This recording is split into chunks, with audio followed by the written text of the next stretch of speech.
He came at last to the saddest conclusion of them all, for it went beyond the war in Vietnam.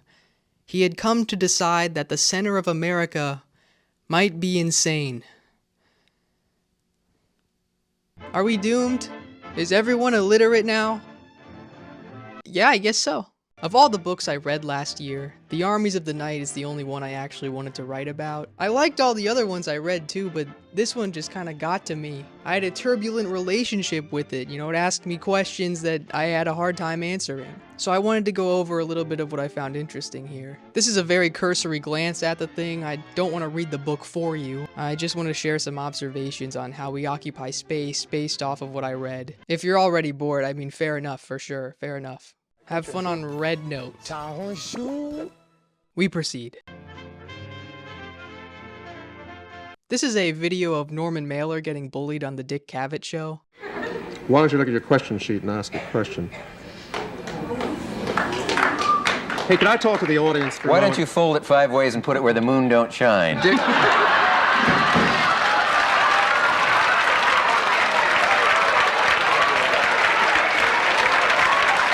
Norman Mailer. I mean, this guy was a real jerk. Every bad quality a writer could have, the apogee of that stereotype, that's Norman Mailer. Pretentious, peremptory, pompous, self-aggrandizing, wife-stabbing. Mailer has We all know that I stabbed my wife many years ago. We do know that, Gore. You were playing on that. Now, come on. Not only that, but Norman Mailer was also a fantastic writer. Really pretty good stuff from a guy like that. Pretty good stuff.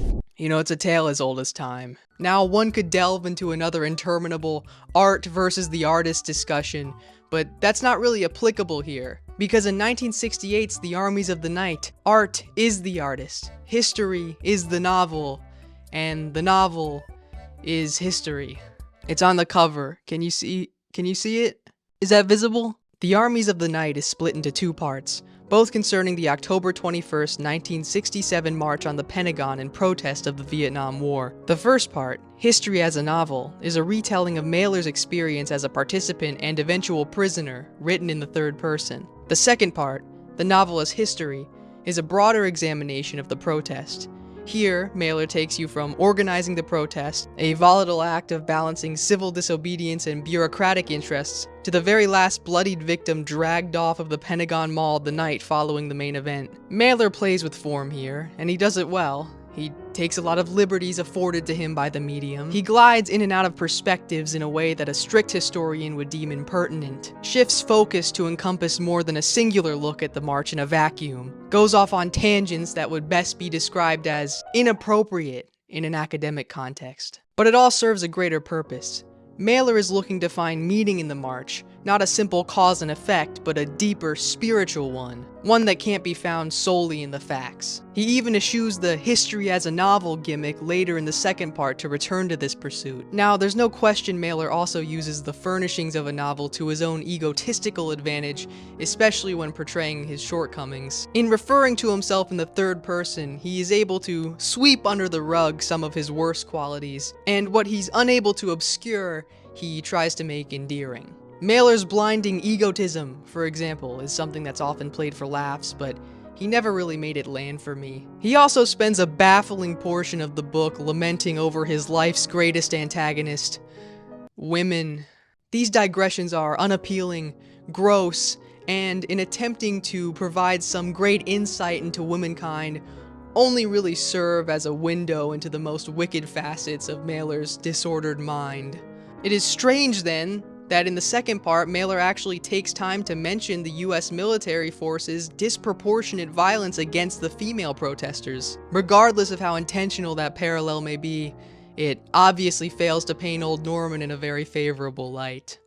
That said, Mailer proves himself worthy as the point of perspective for the March on the Pentagon. He is a conflicted man, and therefore willing to prod all aspects of the protest and what led to it. Mailer has a complicated relationship with America as somewhat of a beleaguered patriot. He has a complicated relationship with war as a veteran of World War II, but a more than outspoken opponent of the war in Vietnam. He has an especially complicated relationship with those in his immediate surroundings for most of his account, his fellow notables, the body of literary celebrities whose presence the protest's organizers hope will give an air of legitimacy to the whole thing. Essentially, if objective is a word that holds any weight here, which the novel goes out of its way to state definitively it does not, Mailer is the closest to it, willing to interrogate both sides of the spectrum in a way that, yes, does occasionally become aggravating when he veers into what can only be described as sanctimonious fence-sitting. He goes as far as to brand himself a left conservative, which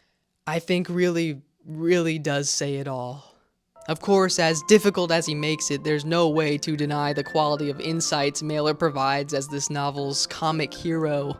He looks deep into the heart of the USA, the technology land and corporation land swallowing it, the terror lurking in the small-town mind, the volatile, ideological schizophrenia the average American is driven further into as Christian faith and subservience to the absolute computer of the corporation fight to somehow coexist. All of these are woven into the novelistic narrative of the march itself, delivered through the minds of the characters as motivations and discoveries made along the way. And of course, the greatest attention is given to the march's attendees. For example, we see the moderate liberal at the forefront, interested chiefly in protests of the bureaucratic variety. Many of these folks are not entirely interested in unraveling the fabric of the nation. In fact, they're rather enjoying themselves, all things considered. Mailer makes a point to contrast the marchers and their objectives with the more militant ideals of the black resistance groups cropping up around that time.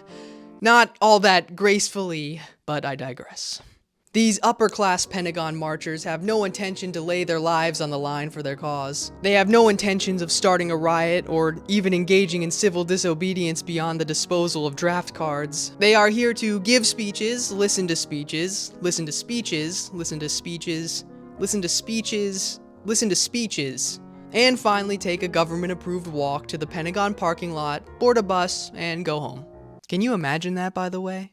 An obsessive compulsion to hear people talk and talk about what's right and what ought to be done and the correct opinion to have, and excessive echoing and petty disputes and talk and talk and talk and nothing ever gets done. Can you imagine living in a world where the primary way people engage with thoughts and ideas and current events is a massive wet, sticky snot bubble of meaningless words like fiberglass in your eyes? A subset of this mix is the previously noted crowd of notables. Some of the more tenacious are willing to go to jail, but only for a few hours before they're homeward bound. The brevity of their stay a very intentional use of their own celebrity. But even within this group, there is a sliding scale of commitment to the protest. Mailer describes a universally applicable moral ladder, each act of disobedience another rung, and the promise that no matter what, you must come down, carrying both the consequences of the ascent and the guilt of the descent. With a celebrity who has a cocktail party a day after the march, the climb is brief, but some of these folks are famous for their radical nature. The name drops in the prison section are especially fun, and getting to see Mailer squirm at the thought that some of these notables are in it for a longer haul than he. Now, in fairness, Mailer was one of the handful of celebrities actually taken into custody,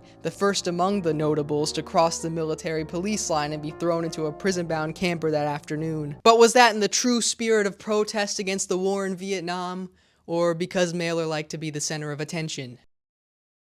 I'm not sure.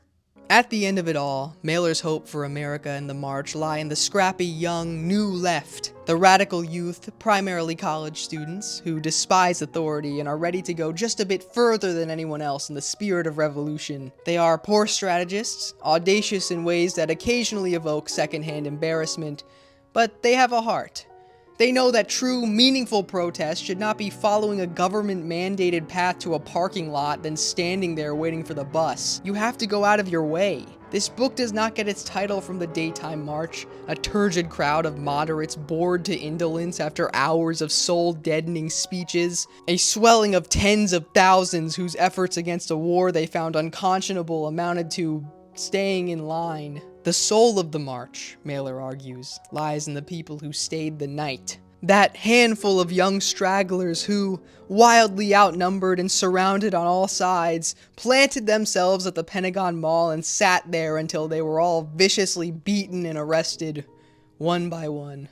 And when you listen to Mailer break down their motivations, you'll see not much has changed. Their radicalism was in their hate for the authority. The authority was the manifest of evil to this generation. It was the authority who had covered the land with those suburbs where they stifled as children while watching the adventures of the West in the movies, while looking at the guardians of dull, genial celebrity on television. They were forced willy-nilly to build their idea of the space-time continuum, and therefore their nervous system, on the jumps and cracks and leaps and breaks which every phenomenon from the media seemed to contain within it. The authority had operated on their brains with commercials and washed their brain with packaged education, packaged politics. The authority had presented itself as honorable, and it was corrupt. Corrupt as payola on television, and scandals concerning the safety of automobiles. The real scandals, as everyone was beginning to sense, were more intimate and could not be found in all the products in all the suburban homes, which did not work so well as they should have worked, and broke down too soon for mysterious reasons.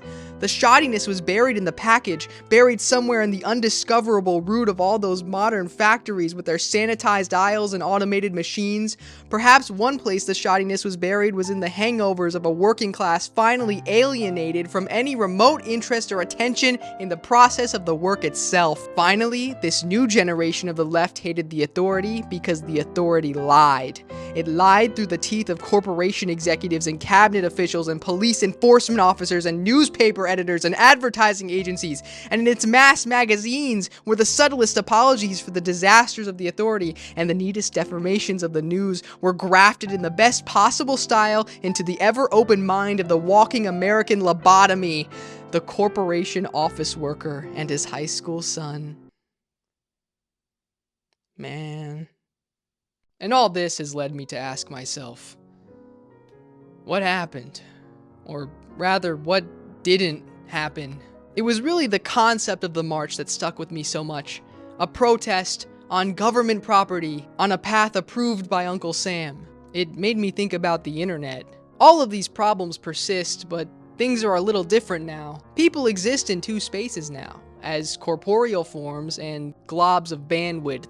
But both of those spaces are owned by someone else. Look at people railing against successful entrepreneur Elon Musk on his own app. Does that not evoke the same sort of feeling? Look at the way we have to talk on 10-cent data farm TikTok.com. How can we abide by that? The level of censorship we have to experience on a daily basis because we have no control over these platforms. Scarier still, all that digital stuff is nothing compared to the real horror, the same horror experienced by the 1968 protesters and people a lot more marginalized than I. When you really think about it, anyone can be dragged out of their homes at any time. We own nothing here, but we're meant to take it all so seriously and buy into some sort of collective pride over it.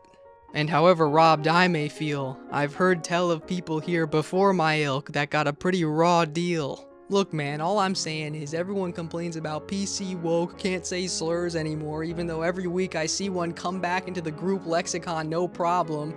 But I suggest that everyone really sit down and think about what they can't say online and why. Conversely, what have you been conditioned into letting slide? Who do you allow to contain you and your friends' online presence? What about your real life one?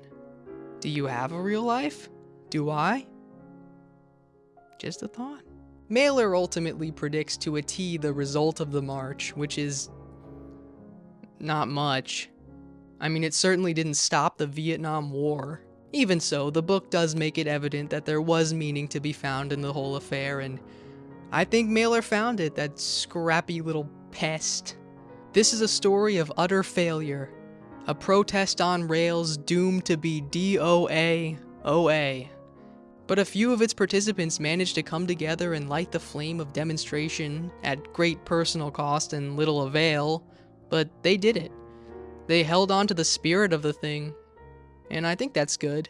As an aside, I had just come off the heels of reading Fear and Loathing in Las Vegas, published 3 years after in 1971, which made Armies feel like a fun sort of prequel where you got to see the last flame of revolutionary excitement before the whole nation sunk into soul-rotting nihilism, which I thought was interesting, and extremely depressing. Anyway, that's all I have to say. This book also won the Pulitzer Prize in the National Book Award. I forgot to say that. Also, Norman, wherever you ended up, I really hope it's not near women. And you know what? The war in Vietnam, I'm not a fan of that either. Thank you. I'm signing off.